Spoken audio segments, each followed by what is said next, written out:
On this episode, we're looking back at 2 years of exciting angling, great fish, and most of all, the best captains available.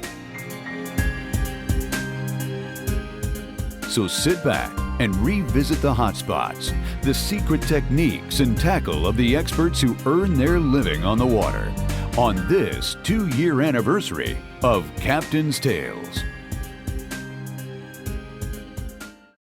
Throughout maritime history, there have been experts on the water who knew how to navigate and locate their bounty. These individuals held the secrets to where, when, and how. This still holds true today. Get ready for an angling experience filled with sea secrets, fantastic fishing, and great destinations. For on this show, it's only the captain and the camera. Best tides in Estero to fish. People always say, low tide, high tide. You just go, and then you figure it out. Because the tide doesn't determine when I fish, it only determines where I fish. And as if you notice, we've started closer to the Gulf. And now we're working our way with the incoming tide towards the east wall.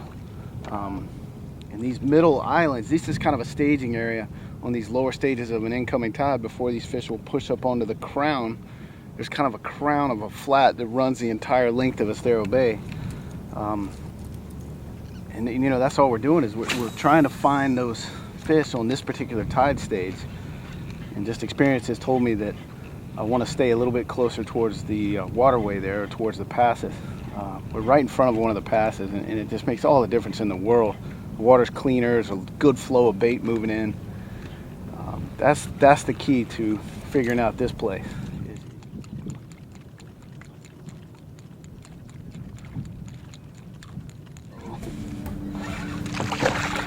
Oh my God.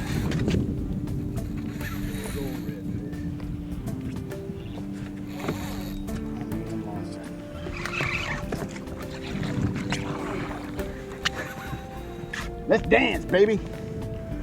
My goodness. Oh. Now he's pulling the boat. The enormous redfish. Uh-oh. Well, he's just barely hooked. I use this glove because it grips him so much better. Has a great grip to it. It's a little bit easier on the fish.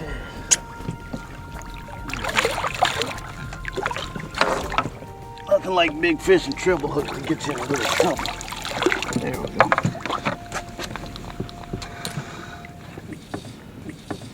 Good morning, Mr. Big Old Red. Come here, stay on. That is a big redfish. You switch lures. Instead of retying, just have a bunch of rods rigged with a bunch of different stuff. And look what happens. That is a big, beautiful Estero Bay redfish there. He's pretty. Got that funky smell to him, like he's been eating shrimp and crabs.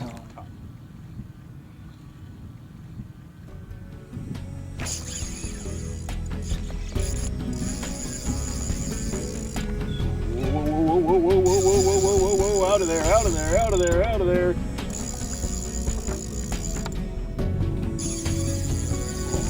This is a slob.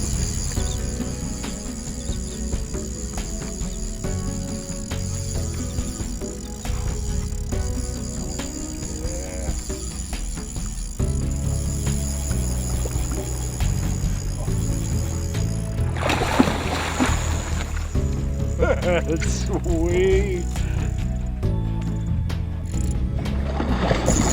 Oh, what a jump.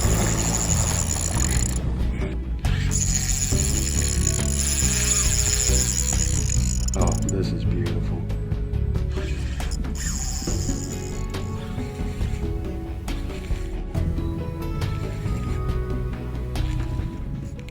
As soon as we realized this was a slob, immediately backed the drag off to about a quarter what you would normally fight a snook with. These things will fight a long time. You back that drag off and really just bow to them like you would a tarpon, and your lead will hold for you. If not, these big fish jumping like that, they're gonna wear through, even 50 pound, they're gonna wear right through. Let me grab my boga grip real quick.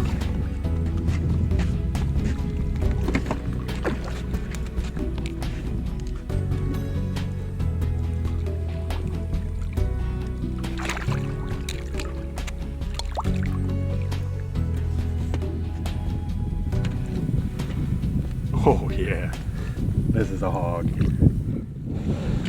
And,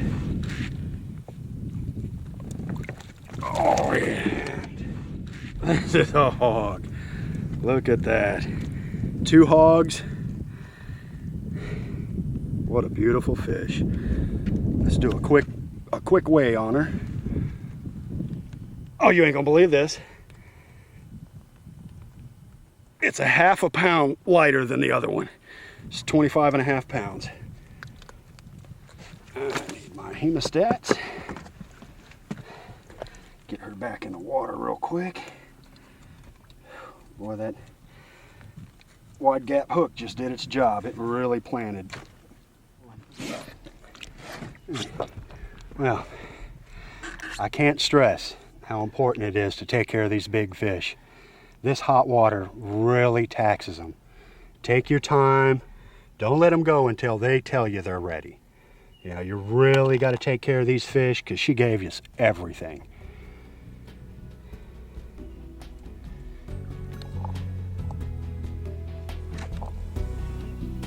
That is a gorgeous animal right there. Look at that.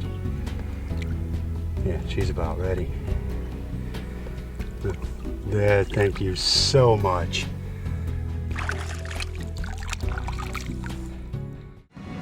What I'm gonna do is cast kind of upwind side and let that bait drift naturally right in front of this fish.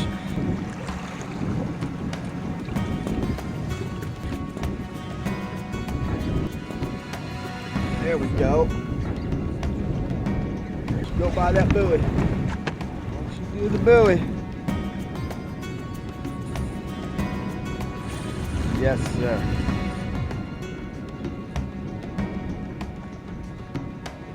Trying to go there. We're not gonna.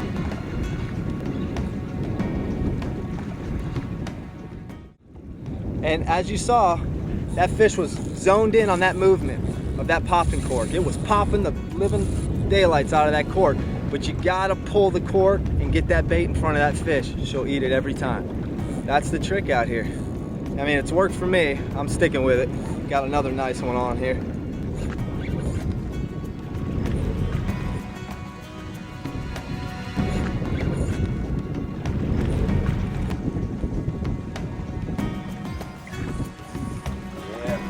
Not done yet.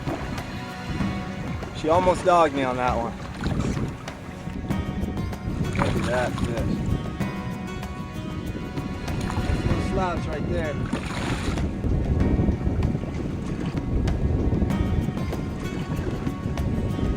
Oh, they love to go deep too. A little sore arm for those last two.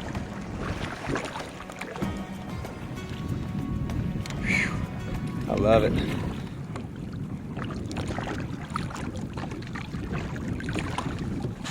Say ah, buddy.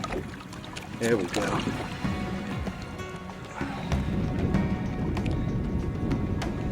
Wow. I'm telling you guys about how good these are to eat. But this fish, great battle, great fight. And you don't need to kill everything you catch out here. You know, this fish will maybe spawn another 1,000, 2,000 little babies and we can come back out here, catch this fish again. That's a mouth only a mom could love right there. If you look at this fish, the first thing that comes to my mind is prehistoric dinosaur. That's what this fish reminds me of. I don't know if you can see on this gill plate here. I'll try to flare them out for you.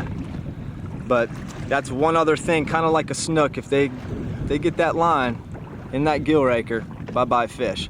But it's an armored plated fish pretty much with 3 tails. I mean, does it get any cooler than that? See if I can get the spikes up on her. I mean, that is a fish built to last out here and last these tough seas and conditions that they have to deal with. But again, I want to let this fish go. I'm not, you know, out here to kill everything I catch. It's a great fighting fish. Let's put her back here.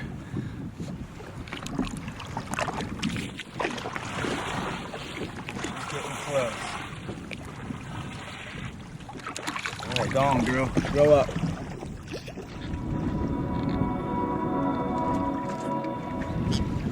Got some decent water clarity. You might see him finning or cycling the wreck, as we say.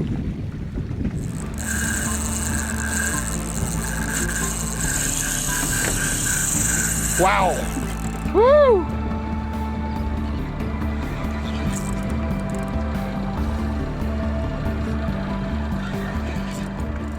You know, anglers travel to far-flung, exotic locales in search of these permit, and they're right here off the southwest Florida coast. And they're all big fish. We're a good distance away from the wreck. Now it's all about finesse. Fish is probably going to be hooked in the mouth with the corner of the mouth with a circle hook. That's all about finesse. You want to put a little heat on the fish, but not too much heat. You want to have fun with it. You want to let him burn a little line. All right, we're getting just about to see some color here.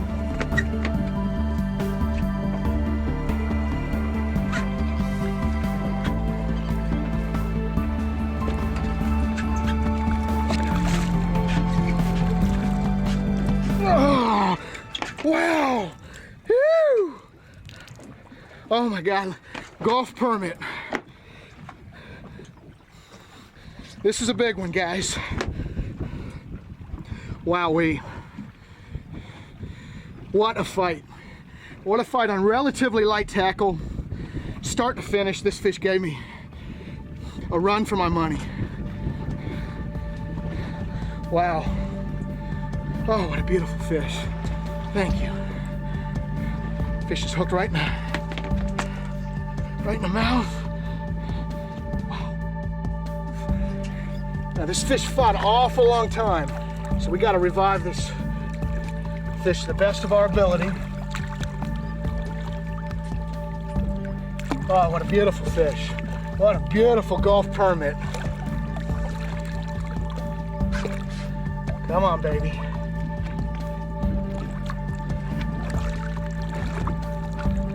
Should be good to go here shortly. The feeler's starting to come alive.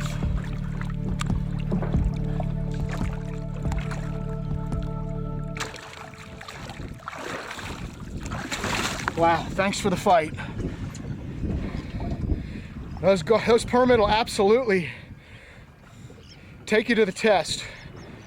They test your will, test your tackle, test your drag. When she released, she fought hard, but she came to pretty quick. You want to make sure you don't let them go till they swim away on their own. Wow, what an awesome fight. About 700-800 feet from the wreck. She fought real hard. That's just awesome. Hopefully we put him right on the hole. If not, he'll just have to swim around a while.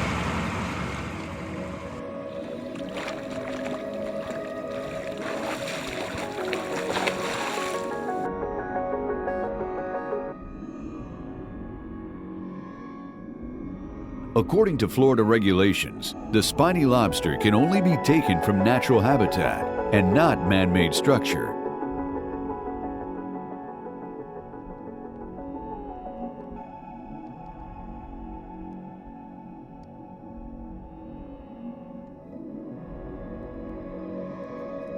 All potential legal lobster must be measured in the water before bringing into the boat. If they do not legally measure, they must be released alive back into the water.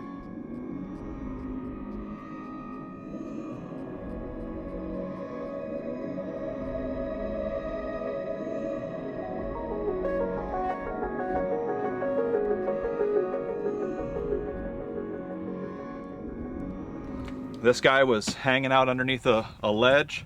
Just barely can see their antennas sticking out. All you're gonna be able to see is about that much of that lobster. You'll just see two antennas kind of flapping in the wind. You gotta go down there with your tickle stick and you gotta tap them real lightly on the tail. And they walk forward just a little bit, and the second they get out of that hole, they try to shoot in the other direction. And so you have to bring your net, and you have to basically have that net back toward its tail. which of course, you know, you see him coming forward, and of course you're thinking, oh, well, he'll hit his antennas on that net and it'll spook him and he'll just shoot right in the other direction. And that's exactly what most of them do. You'll have a couple that get a little squirrely and shoot all around the net, and you'll wind up losing them, but 99.9% of them like to shoot backwards, and that's how they can escape. Because what happens is they open up this tail right here and they use it as a giant fin, and they'll shoot this thing like this backward, and they go so fast you couldn't kick hard enough to catch up with them. So anyway, there's a beautiful Florida lobster.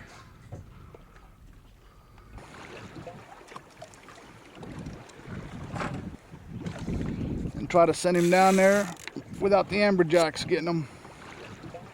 All right, made it to the bottom without the amberjacks messing with it.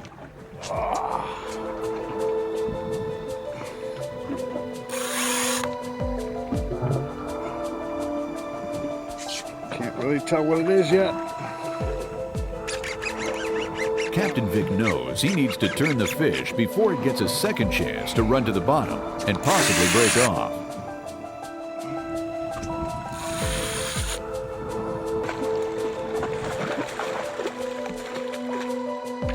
There's a nice one. That's what we come out here for.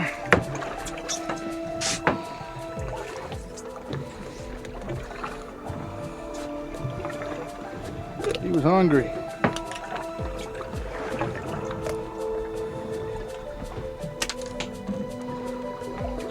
That's a nice grouper. Nice big fat gag group.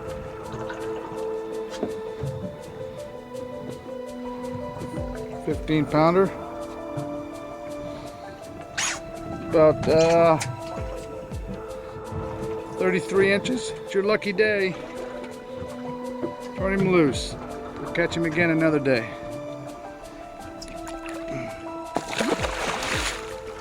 There he goes.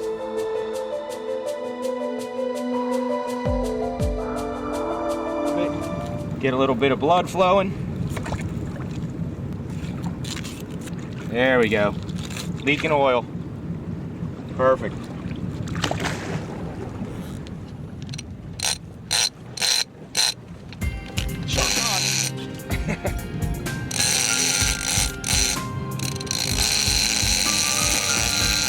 Bigger than the last one.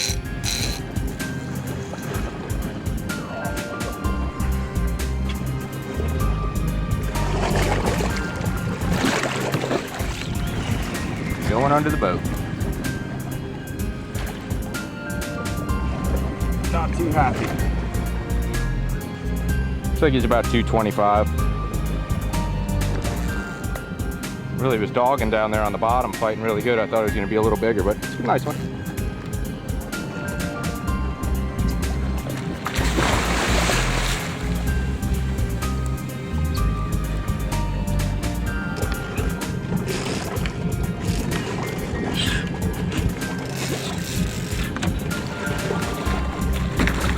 Ooh, fighting it.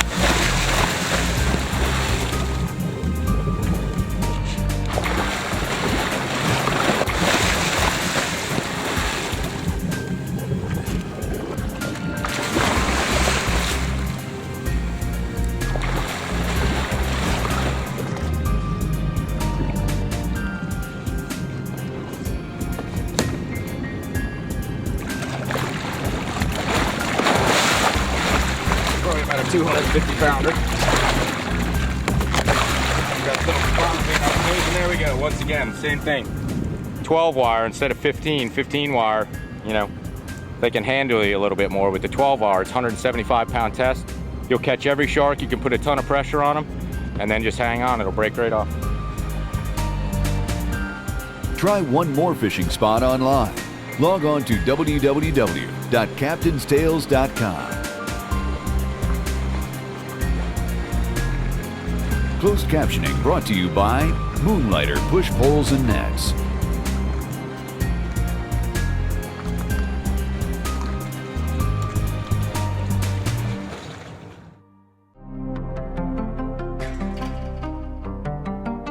Join us again next week for another episode of Captain's Tales, and try one more fishing spot online. Log on to www.captainstales.com.